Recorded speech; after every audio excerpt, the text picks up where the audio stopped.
Bonjour Erwan. Bonjour. Worldia a fait une levée de fonds de 19 millions d'euros en juin dernier. Est-ce que vous pouvez revenir dessus et nous dire un peu quelles sont vos ambitions? Bien sûr, donc on a fait début juin une levée de fonds auprès de 3 fonds, Red River West, Caphorn et Raise Venture. Donc une levée de fonds qui va nous permettre d'écrire une nouvelle page pour la boîte. Donc on a 4 ambitions principales qu'on souhaite financer avec cette levée de fonds. Un investissement dans la partie technique. Pour nous, la technologie est quelque chose d'extrêmement important. C'est au cœur de notre proposition de valeur. On souhaite conserver, voire creuser notre avance dans ce domaine. Donc c'est une des priorités qu'on veut servir avec cette levée de fonds. La deuxième, c'est la consolidation de notre position sur la France. C'est notre marché historique, c'est notre plus gros marché encore. Et il y a encore énormément de choses à faire avec nos partenaires existants comme avec d'autres partenaires potentiels. La troisième priorité, c'est le développement international.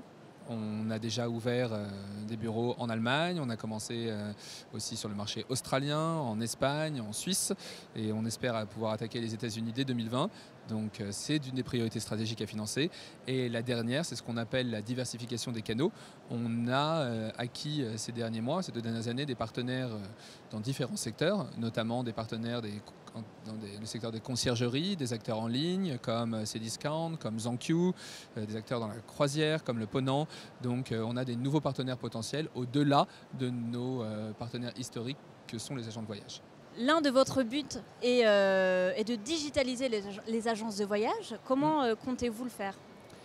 Alors c'est vrai que c'est un terme un peu galvaudé de dire on va digitaliser un process, une activité, etc. Si on revient quelques années en arrière, on parlait de la nouvelle économie, comme s'il y avait une ancienne économie qui avait plus d'avenir et une nouvelle économie qui était complètement séparée du reste. On voit finalement que ça a un petit peu évolué et on parle désormais plus de digitalisation, c'est-à-dire de nouveaux outils au service de secteurs qui perdurent, mais dont les méthodes de travail peuvent être amenées à évoluer. C'est comme ça qu'on voit le sujet de digitalisation, c'est-à-dire qu'on est convaincu de la valeur ajoutée de l'agent de voyage, qui est le seul capable aujourd'hui de fournir un conseil, de faire part de son expertise, et qui n'est pas prêt d'être remplacé, selon nous, dès demain par des algorithmes ou par des chatbots d'intelligence artificielle. Donc pour nous, ce métier a beaucoup d'avenir, mais à condition qui puisse s'adapter aux nouvelles technologies et qui soit doté de nouveaux outils qui l'aident à mieux servir le client, qui l'aident à être plus efficace, etc. Et c'est en ce sens qu'on considère qu'il y a beaucoup à faire en termes de digitalisation des agences de voyage. Notre vision de la digitalisation des agences, c'est de dire qu'il faut leur donner des outils au service donc, de leur productivité, d'une meilleure information client, d'un meilleur service, d'une meilleure comparaison des prix, d'un service plus efficace. Et c'est comme ça qu'on voit la digitalisation. On pense qu'on y contribue beaucoup, puisque finalement, les agents qui utilisent Worldia sont beaucoup plus efficaces pour préparer des devis. Au sein d'une pléthore d'offres qui ne cesse d'augmenter, on parle de centaines de milliers d'hôtels. Nous, on a accès d'ailleurs à des centaines de milliers d'hôtels, mais on a une vraie logique de curation de produits qui permet de mettre à disposition de l'agent une sélection de produits dont on est sûr qu'elle apportera une satisfaction au client final. Et elles permettent aussi de simplifier tout un tas de process d'avant-vente qui permettent à l'agent quelque part de se concentrer sur le service à donner au client, sur les conseils qu'il formule. Et quelque part, c'est un shift en termes de valeur ajoutée, puisqu'il y a quelques années, peut-être 10 ans, 20 ans, la valeur ajoutée de l'agent pouvait être dans le fait de maîtriser des technologies comme le savoir utiliser Amadeus en cryptique. Et aujourd'hui, on considère que ça ne peut plus être la valeur ajoutée de l'agent de uniquement savoir se servir d'outils complexes, mais justement de pouvoir se servir d'outils plus modernes, donc digitalisés, avec des nouveaux process, nouveaux outils au service du client final.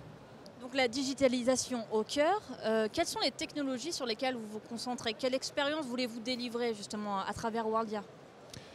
Aujourd'hui, on peut considérer que la technologie, c'est encore une fois un peu une tarte à la crème, mais la technologie, ça doit servir l'intégralité des touchpoints avec le client.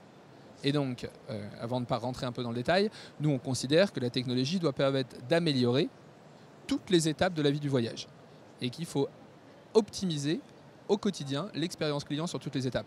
Que ce soit en amont sur la recherche d'inspiration, que ce soit un peu plus... À travers quels outils technologiques? À travers les plateformes qu'on met à disposition. Donc les plateformes, nous, c'est une technologie propriétaire, donc c'est une technologie qu'on développe au sein de nos propres équipes, qui s'appuient sur différents frameworks qui existent sur le marché, hein, comme des technologies type React.js, qui sont utilisées par différents acteurs, pas seulement dans le travel. C'est une technologie qui a été popularisée par Facebook et qui permet d'avoir du coup des développements beaucoup plus efficaces et beaucoup plus agiles. Donc on va s'appuyer sur des frameworks existants, donc c'est pas là que réside notre originalité. Certes, on va faire du React.js, certes, on va faire du cloud hosting, certes, on va utiliser des process notamment des hébergements avec des Docker et ce genre de choses.